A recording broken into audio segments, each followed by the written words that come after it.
नमस्कार रसिक श्रोते हो. कथा वाचनाच्या या कार्यक्रमात आज आपण ऐकणार आहात भागीरथीची पाठवणी ही कथा.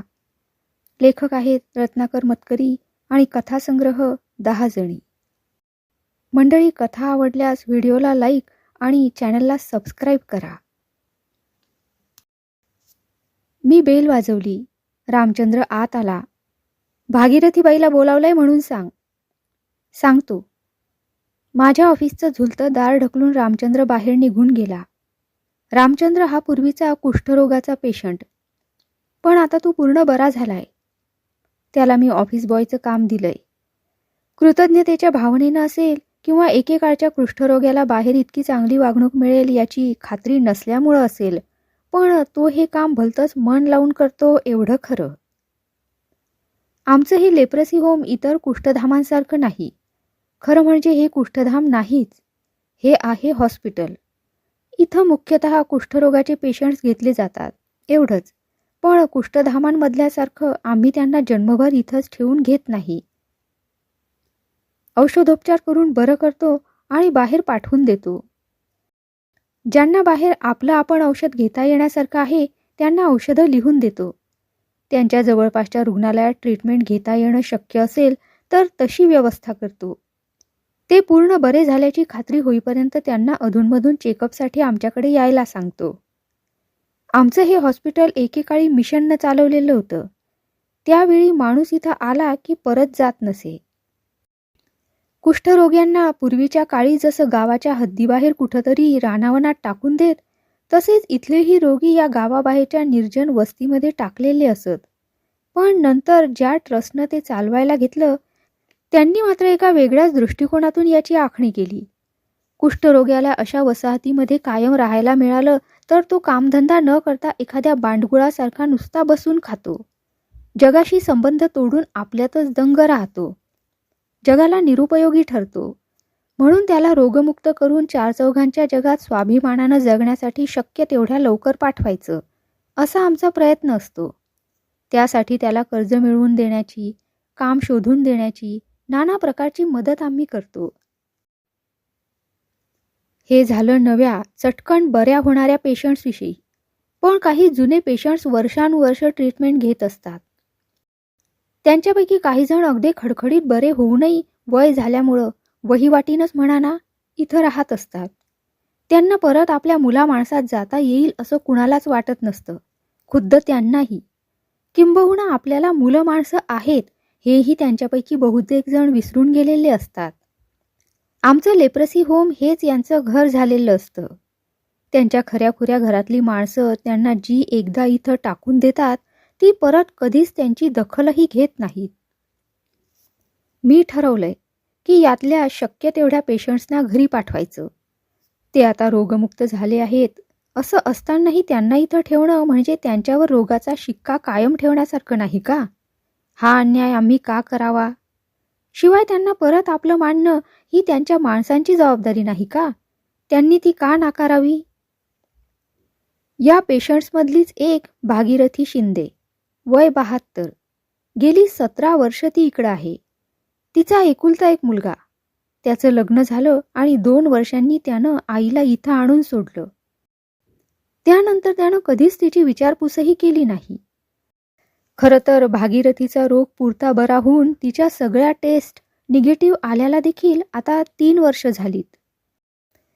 मी आमचे जोगळेकर म्हणून कारकून आहेत त्यांना बाईचे तपशील दिले आणि म्हटलं, तिच्या मुलाची जरा माहिती काढा. 4 दिवसांनी जोगळेकर माहिती घेऊन आले. म्हणाले, मुलगा सचिवालयात शिपाई आहे. त्याला बायको आहे. 3 मुलं आहेत. 1 मुलगा आणि 2 मुली.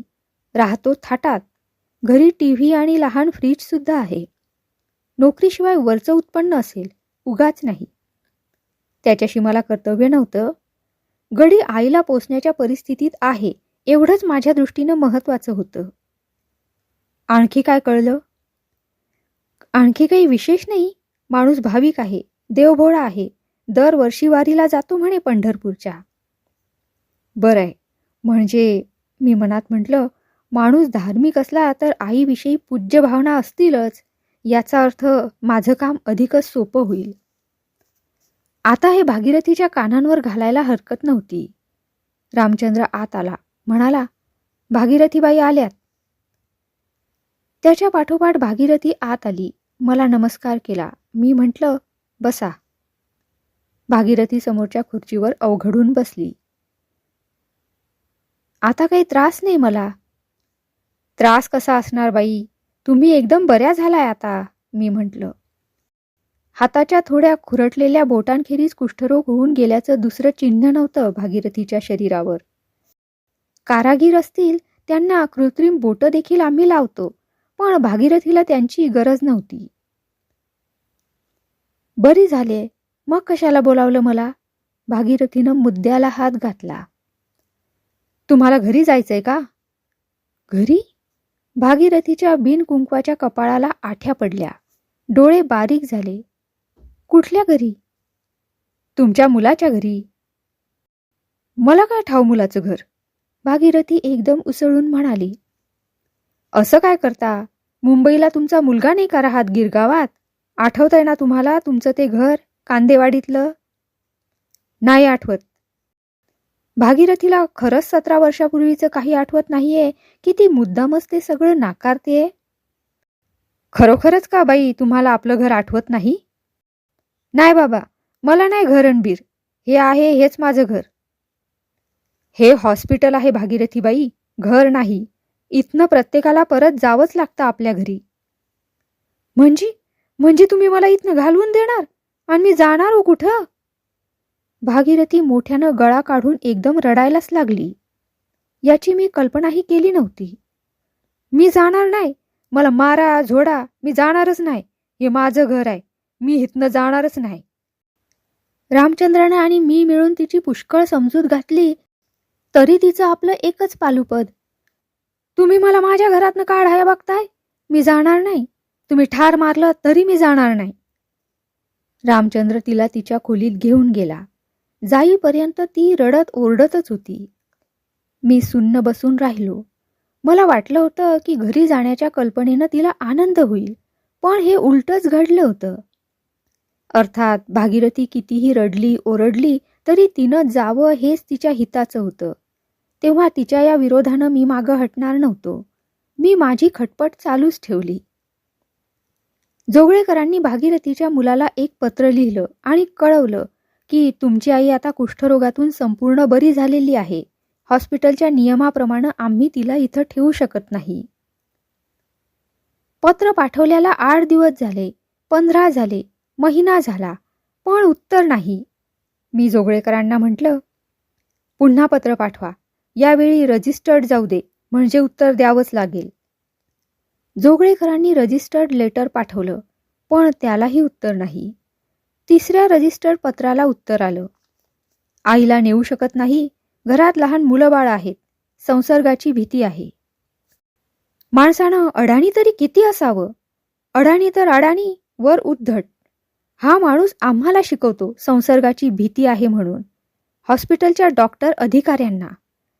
बेटा स्वतःची जबाबदारी तर टाळतच होता, वर आणखी दुसऱ्यांना शहाणपणा शिकवत होता, तोही त्यांच्या खास विषयात. यावेळेस मी स्वतः त्याला खडसावणारं एक पत्र लिहिलं. म्हटलं, तुमची आई संपूर्ण बरी झालेली आहे आणि ती रोगी असतानाही तिचा रोग संसर्ग होण्याच्या जातीतला नव्हता. तेव्हा तुम्ही तिला ताबडतोब घेऊन जावं, नाहीतर पुढच्या परिणामांची हमी आम्हाला देता येत नाही. शिंदे गृहस्थ भलताच नाठाळ निघाला. माझ्या या इतक्या जोरदार पत्राला त्यानं एका ओळीचीही दाद दिली नाही. पण खरी कमाल तर पुढंच होती. मला एके दिवशी एक पत्र आलं. पाकिटावर महाराष्ट्र राज्य शासनाची मुद्रा. कुणाकडून कशासाठी पत्र आलं असेल याचा अंदाज येईना. फोडून पाहतो तर समाज कल्याण मंत्र्याचं लेटरहेड आणि पत्र त्यांच्या खाजगी सचिवाचं. पत्र होतं थोडं धमकावणी वजा. समाज कल्याण खात्यानं अशी नोंद घेतली आहे की तुमच्या लेप्रसी होममध्ये गेली 17 वर्ष असाध्य रोगानं बिछाण्याला खेळलेल्या श्रीमती भागीरथीबाई शिंदे यांना होममधून हुसकावून लावण्यात येत आहे. तरी हा प्रकार ताबडतोब थांबवावा व श्रीमती शिंदे यांना हॉस्पिटलमध्ये कायम ठेवण्यात यावं. सही खाजगी सचिव, मंत्री महाशय, समाज कल्याण खाते. मला या प्रकाराचा अर्थच कळेना. समाज कल्याण खात्याचा आमच्या हॉस्पिटलच्या व्यवहाराशी संबंधच काय? आणि समजा असला तरी त्यांनी काहीही चौकशी न करता, खऱ्या खोट्यांची शहानिशा न करता खुशाल आम्हाला हुकूम सोडावेत. थोडा विचार केल्यावर काय झालं असेल याचा मला एक अंदाज आला. शिंदे सचिवालयात होता. माझ्या पत्रांनी घाबरून जाऊन तो रडत रडत मंत्री महाशयांकडे गेला असेल. त्यांनी त्याची दया येऊन आम्हाला पत्र पाठवण्याचं आश्वासन दिलं असेल. साध्या सुध्या पत्रानं कदाचित काम होणार नाही म्हणून पत्र अधिक जोरदार लिहिलं असेल. मी डायरेक्ट सचिवालयाला फोन लावला. मंत्री महाशयांशीच बोलायचं आहे म्हणून सांगितलं. नेहमीप्रमाणेच ते अतिशय गडबडीत असल्याचं आणि कुणाशीही बोलू शकत नसल्याचं मला सांगण्यात आलं. पण मी लेप्रसी होमचं आणि माझं नाव सांगितल्यावर मात्र मंत्री साहेबांना फोन देण्यात आला. नमस्कार चमत्कार झाले. मी माझं नाव हुद्दा सांगितला. मंत्र्यांनी खूपच उत्साहानं माझं स्वागत केलं. म्हणाले, तुमचं आणि तुमच्या हॉस्पिटलचं खूप नाव ऐकलंय. तुमच्या पुनर्वसन योजनांविषयीही ऐकून आहे. बोलण्याचा योग मात्र आजच आला. मी त्यांना पत्राविषयी बोललो. त्यांना धक्काच बसला. हे पत्र आम्ही लिहिलंय? शक्यच नाही. अहो गरजच काय आम्हाला तुमच्या इंटरनल कारभारात ढवळाढवळ करायची, ते म्हणाले. त्याचंच मलाही आश्चर्य वाटतंय. छे छे, तसं काही असणार नाही. काहीतरी गैरसमज झालाय. मी आमच्या सचिवांना विचारतो आणि लगेच तुम्हाला कळवतो. मोजून 15 मिनिटांनी मंत्र्याच्या सचिवाचा फोन आला. ते म्हणाले, साहेबांनी चौकशी केली. आम्ही कुणीच अशा तऱ्हेचं लेटर इश्यू केलेलं नाही. क्षणभर मला काही सुचेना. पण फोन खाली ठेवणार एवढ्यात एक विचार माझ्या डोक्यात सणकण घुसला. मी म्हटलं, मंत्री महाशयांची लेटर हेड्स कुठं असतात? आतल्या कपाटात. कधी तुमच्या टेबलवर ठेवलेली? जनरली नसतात. तरी पण तुम्ही एखादं पत्र लिहिण्यासाठी काढली असताना? तुम्हाला काय म्हणायचंय? तुमच्या पाठीमागं टेबलवरच्या लेटर हेड्सपैकी एखादं दुसरं कुणाला काढून घेता येण्यासारखं आहे का? नाही. मी नसताना माझ्या टेबलशी दुसऱ्या कुणाला ॲक्सेस कसा मिळेल? बाहेरच्या माणसाला नाही, पण तुमच्या स्टाफपैकीच कुणाला, म्हणजे एखाद्या शिपायाला वगैरे? हां, असं म्हणता. शिपायाला शक्य आहे. थँक्यू. म्हणून मी फोन खाली ठेवला. लगेच जोगळेकरांना शिंदेसाठी लेटर डिक्टेट केलं. तुमच्या आईच्या संदर्भात समाज कल्याण खात्यानं धाडलेल्या पत्राविषयी खुद्द मंत्री महाशयांकडे चौकशी करण्यात आलेली आहे. या उपर आईला घरी घेऊन जाण्याचं तुमचं ठरलं नसल्यास मंत्री महोदयांच्या लेटर हेडचा गैरवापर कुणी केला हे प्रत्यक्ष त्यांनाच कळवणं भाग पडेल.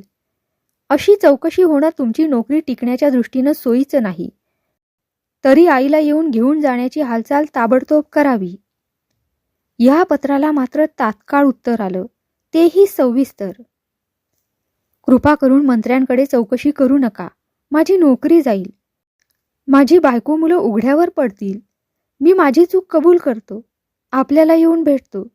पण एवढ्यात आईला नेण्याचा आग्रह करू नका. दिवस गणपतीचे आहेत. आमच्या घरात देवकार्य, पुष्कळ पाहुण्यांची उठबस आहे. जागेची फार अडचण होते. म्हणून अनंत चतुर्दशीला अनंताची पूजा करून मगच आईला न्यायला येईन. चला. गाडी एकदाची मार्गाला लागत होती. मी रामचंद्राला सांगितलं, भागीरथीला बोलाव. साहेब, कशाला बोलावताय तिला? पुन्हा मागच्यासारखा गोंधळ करणार ती. मी बोललोय तिच्याशी कितीदा तरी. ती अजिबात तयार नाही ऐकायला. बघूया काय म्हणते ती. बोलाव तर खरी. 5 मिनिटांनी रामचंद्र परतला. गालातल्या गालात हसत म्हणाला, घ्या, सांगत होतो नका बोलावू तर. भागीरथी आली. ती रामचंद्रापासून माझ्यापर्यंत समस्त स्टाफला शिव्या देत देतच, मुर्दा बशिवला या रामचंद्राचा. पुन्हा पुन्हा मला ओढून आणतो. बघवत नाही मी स्वस्थ बसलेली. असं म्हणत म्हणतच ती दारात आली आणि दारातूनच ओरडून मला म्हणाली, तुझी आई असती तर तू काढलं असतंस का तिला घराबाहेर? मी म्हटलं, या भागीरथीबाई, बसा आरामात. मला नको तुझा आराम. गोड गोड बोलतोस आणि घालवून द्याया बघतोस. माझ्या गोवऱ्या गेल्या मसनात. आता मी हितच राहायची आणि हितच मरायची. मला कशाला घालवतोस? बाहेर गेले का तशी मी रस्त्यावर पडीन आणि मला मुंग्या लागतील. कुत्री खातील मला फाडून. मधल्या दिवसात भागीरथीनं स्वतःच्या भविष्याचं हे चित्र पुन्हा पुन्हा स्वतःला दाखवलं असणार. त्यामुळे आता तिला ते खरंच वाटत होतं. तसं नाही भागीरथीबाई, तुमचा लेक तुम्हाला न्यायला येणार आहे, तसं पत्र आलंय त्याचं. मला नाही कोणी लेक बीक, भागीरथी फणकारली. नाही कसं म्हणता, नीट आठवून बघा. कांदेवाडीत तुम्ही राहायचा तेव्हा तुम्हाला एक मुलगा नव्हता का? त्यानंच तुम्हाला इथं आणून सोडलं होतं. तोच येणार आहे तुम्हाला न्यायला. मी नाही आज जायची कोणाबरोबर तरी. कोणी बी येईल आणि म्हणल मी तुझा लेक.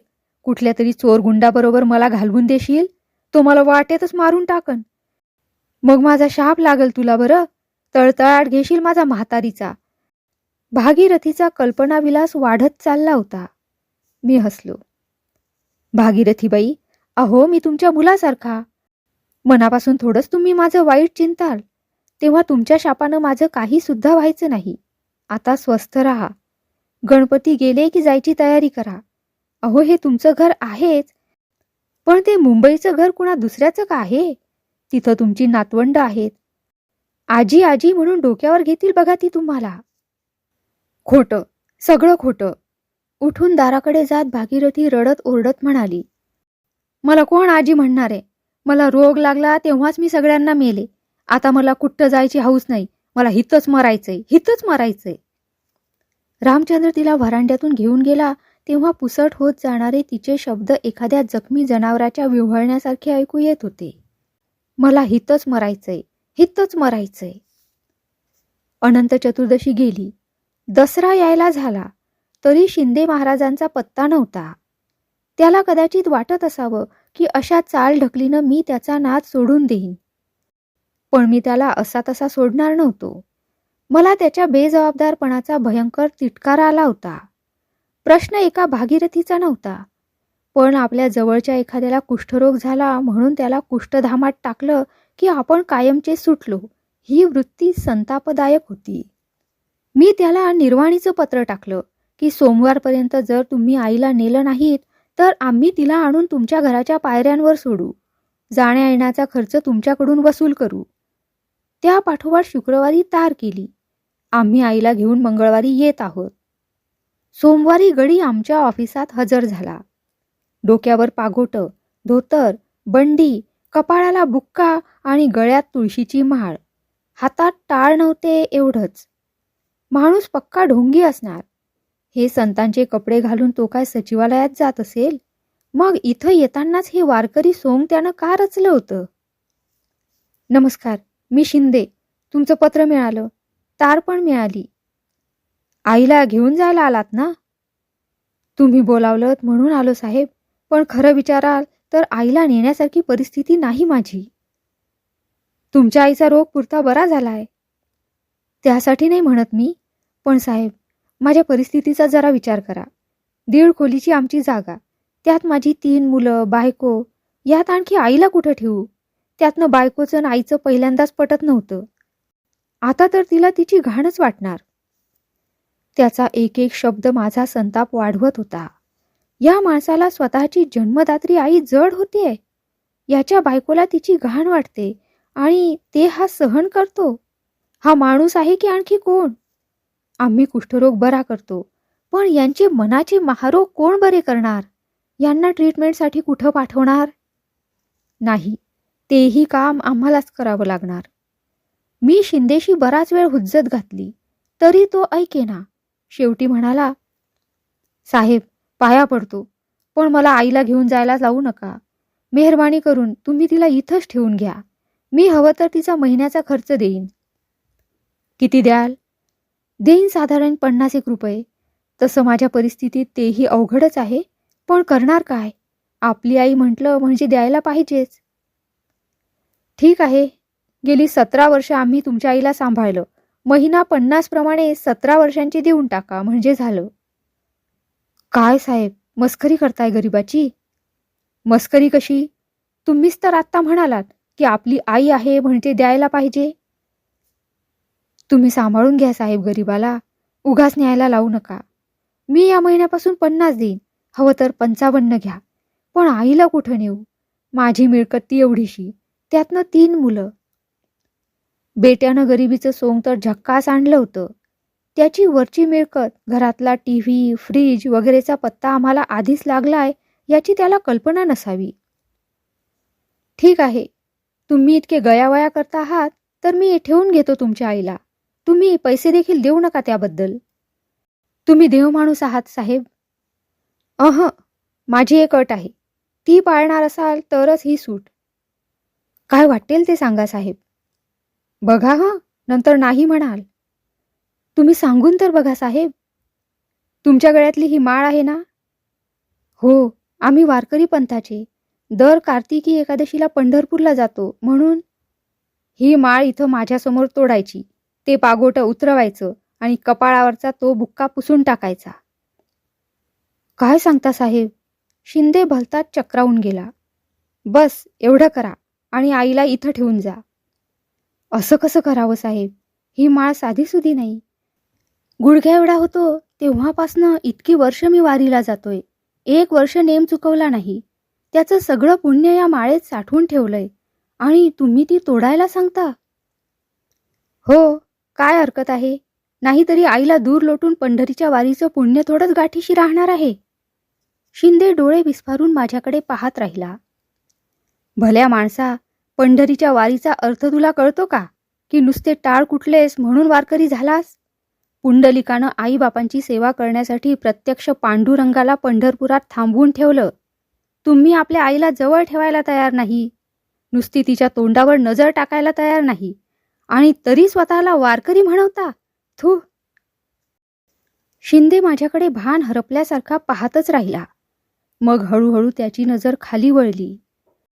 मी त्याच्यावरचा माझ्या शब्दांचा परिणाम पाहत होतो. मग एखादी नवीनच जाणीव यावी तसा तो एकदम आवेगात म्हणाला, नेतो साहेब. आज आत्ताच्या आत्ता घेऊन जातो मी आईला. तुमच्या मुखानं पांडुरंगच बोलला साहेब. फार मोठी चूक करत होतो मी.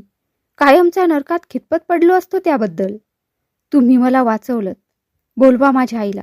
मी आत्ताच तिला घेऊन जातो. मी बेल वाजवली. रामचंद्र आला. म्हटलं, जा भागीरथीबाईला बोलावून आण. तो काही विरोध करणार एवढ्यात म्हटलं, ही शेवटचीच वेळ. पुन्हा नाही लागणार बोलवायला. आज ती जायची यांच्याबरोबर. रामचंद्र काहीतरी बोलणार होता, पण शब्द गिळून तसाच बाहेर गेला आणि 5-7 मिनिटात भागीरथीला घेऊन आला. भागीरथी आली. ती नेहमीप्रमाणे शिव्या शाप देतच.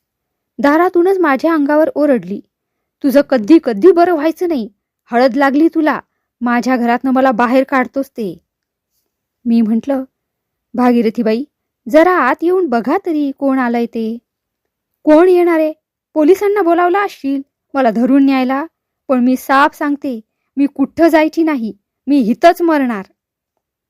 भागीरथीबाई, तुमचा मुलगा आलाय तुम्हाला न्यायला. बघा तरी. त्याची मुलं कधीपासून आजी हवी म्हणून हट्ट धरून बसली आहेत. काही क्षण भागीरथीबाई शिंदेकडे पाहत राहिली, प्राण डोळ्यात आणून. काय, ओळखलत का लेकाला? माझ्या डोळ्यांसमोर ट्रान्सफर सीन घडत होता.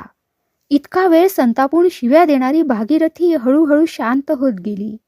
तिला ओळख पटत गेली तसं तिच्या चेहऱ्यावर हसू उमटलं आणि डोळ्यातून पाण्याच्या धारा लागल्या. लेकरा, माझ्या लेकरा, असं गदगदून म्हणत आपले बिनबोटाचे हात पसरून ती शिंदेकडे धावली. काही वेळानं मी तिला म्हटलं, बाई, जाणार ना लेका बरोबर? हो तर, असं म्हणून ती लगेच उठली. मी हसलो. रामचंद्र आतच घुटमळत होता. तो मुद्दाम तिला खिजवत म्हणाला, बाई, उद्या दसऱ्याचा सण. आपल्या इथं पुरणपोळ्या केल्या आहेत. उद्या गोडाचं जेवण जेवा आणि मग जा. तशी भागीरथीबाई लगबगीनं म्हणते कशी, नको रे बाबा, आता मला पुरणाच्या पोळ्या नको. माझी मुलं माणसं मला मिळाली. आता कधी एकदा त्यांच्यात जाऊन पडतेसं झालंय. मात्र माझ्याही मनात आल्या वाचून राहिलं नाही. आज सगळ्या वयस्कर बायकांनी खपून पुरणपोळ्या केल्या. त्यात भागीरथीबाईलाही काही कमी मेहनत पडली नसेल. पण आपल्या हातांनी तयार केलेल्या त्या पक्वान्नाची चव न उष्टावताच ती जाणार होती. रामचंद्राचं खिजवणं पुढं चालूच होतं. काय भागीरथीबाई, हेच तुमचं घर म्हणत होता ना?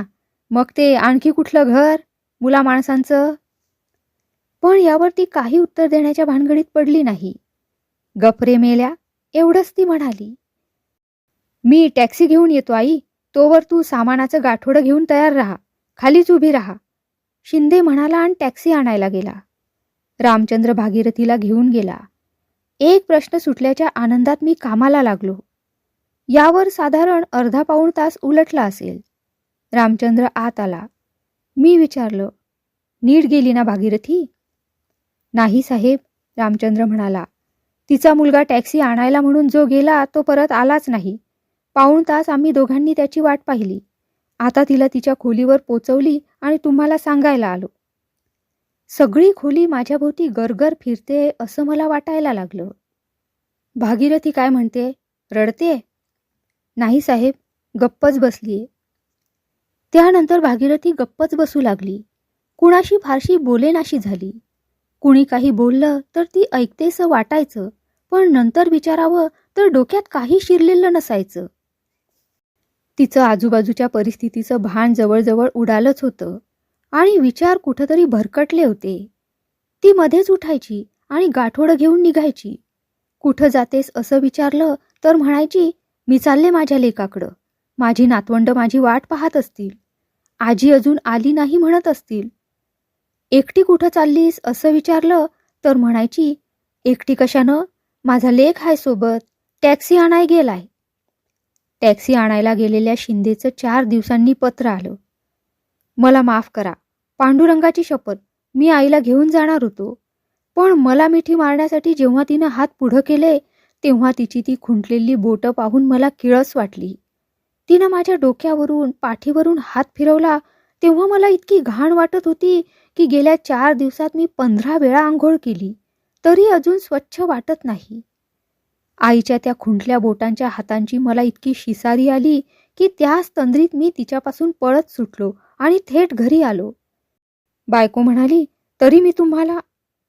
पुढं वाचण्यात काही अर्थ नव्हता. नेहमीप्रमाणे आम्ही हार खाल्ली होती. रोगापुढं नव्हे, पण रोगट मनाच्या माणसापुढं.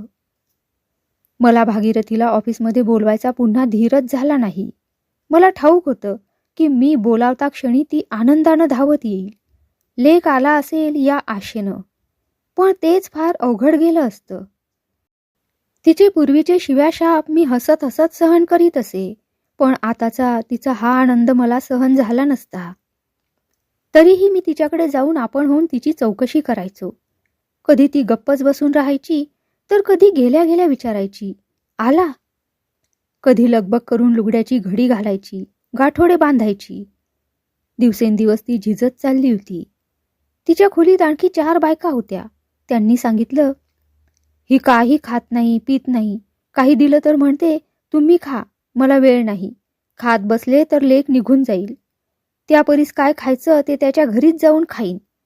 आम्ही सक्तीनं थोडं भरवतो म्हणून जिती तरी राहिलीये. हे ऐकलं की मला वाटायचं तिच्या लेकापेक्षा मीच तिचा अधिक मोठा गुन्हा केलाय. बापडी पहिल्यांदा भानावर तरी होती, पण तिला घरी जायची आशा लावली मी. तिच्यावर या वयात न तोलणारा आघात व्हायला अप्रत्यक्षपणे कारण झालो तो मीच. भागीरथी फार दिवस जगली नाही. संक्रांतीच्या सुमाराला 4 दिवस ती अगदी बोलेनाशी झाली. तिला अन्न पाणी अजिबात जाईन असं झालं. भरवलं तरी तोंडातून तसंच बाहेर पडायला लागलं. तिचा स्वतःच्या शरीरावर ताबाच राहिला नाही. चेतना हळूहळू विझत जाऊ लागली. संक्रांतीच्या दिवशी ती गेली. आमच्याच इथं मरून तिनं आपला पहिला शब्द खरा केला. आम्ही लगेच शिंदेला तार केली. तो मुंबईहून येणार म्हणून 1 दिवस प्रेत तसंच ठेवलं. पण शिंदे आलाच नाही. एकदा वाटलं हे प्रेत असंच उचलावं, मुंबईला न्यावं आणि त्या शिंदेच्या घराच्या पायरीवर नाहीतर त्याच्या ऑफिसच्या दारात ठेवून यावं. पण म्हटलं, आधीच माझी जिद्द आणि शिंदेचा हलकटपणा यांच्या झगड्यात त्या थकलेल्या वृद्ध जीवाचे नको इतके हाल झालेत. आता मेल्यानंतरही कशाला त्याची विटंबना करा. शिंदेला नसली तरी मला माणुसकी होती. अर्थात शिंदे नेमका याच गोष्टीचा फायदा घेत होता हे न कळण्या इतका मी मूर्ख नव्हतो. पण कधी कधी माणूस दुसऱ्याच्या वाईटपणा इतका स्वतःच्या चांगुलपणापुढेही असहाय असतो. दुसऱ्या दिवशी नाईलाजानं आम्ही शिंदेची वाट न पाहता अंत्यसंस्कार करायचा निर्णय घेतला. नाहीतरी मी भागीरथीला आईसारखीच मानली होती. म्हणून तिला बेवारशी न ठरवता मी तिचा मुलगा असल्यासारखा पुढाकार घेतला आणि तिचं और्ध्व दैहिक पार पाडलं. पण शिंदेला त्याच्या कर्तव्याची जाणीव देण्याची माझी खुमखुमी अजून जिरली नव्हती. मी त्याला और्ध्व दैहिकाचं 70 रुपयांचं बिल पाठवून दिलं आणि बरोबर कान उघाडणी करणारं एक लांबलचक पत्र, प्रेत घेऊन न गेल्याबद्दल. 15 दिवसांनी शिंदेंचं दिलगिरीचं पत्र आलं. घरात संक्रांत असल्यामुळं आई गेली तेव्हा निघता आलं नाही याबद्दल माफी मागणारं. पण त्या पत्रातला खरा मजकूर शेवटच्या 4 ओळीमध्ये होता. आईला तुमच्या लेप्रसी होममध्ये पाठवली तेव्हा तिच्या बोटात एक सोन्याची अंगठी होती असं मला व सौला नक्की आठवतं. नंतर तिची बोटं झिजल्यामुळं कदाचित ती तुम्ही काढून ठेवली असावी. तरी मेहरबानी करून अंगठी रजिस्टर्ड पोस्टानं पाठवून द्यावी. तुम्हाला ती फारशी महत्त्वाची वाटली नाही तरी आईची आठवण म्हणून माझ्या दृष्टीनं तिचं मोल फार आहे. अंगठी शोधायचे कष्ट मी घेतले नाहीत, पण तडकाफडकी पत्र लिहून टाकलं. इतकी मोलाची वस्तू रजिस्टर्ड पोस्टानं पाठवणं मला बरोबर वाटत नाही. तुम्ही प्रत्यक्षच येऊन ती घेऊन जावी. आईच्या बोटांना घाबरून पळालेला हा माणूस त्या बोटातल्या अंगठीसाठी तरी परत येतो का ते आता पाहायचं आहे. येऊच दे, मी त्याची वाट पाहतो आहे.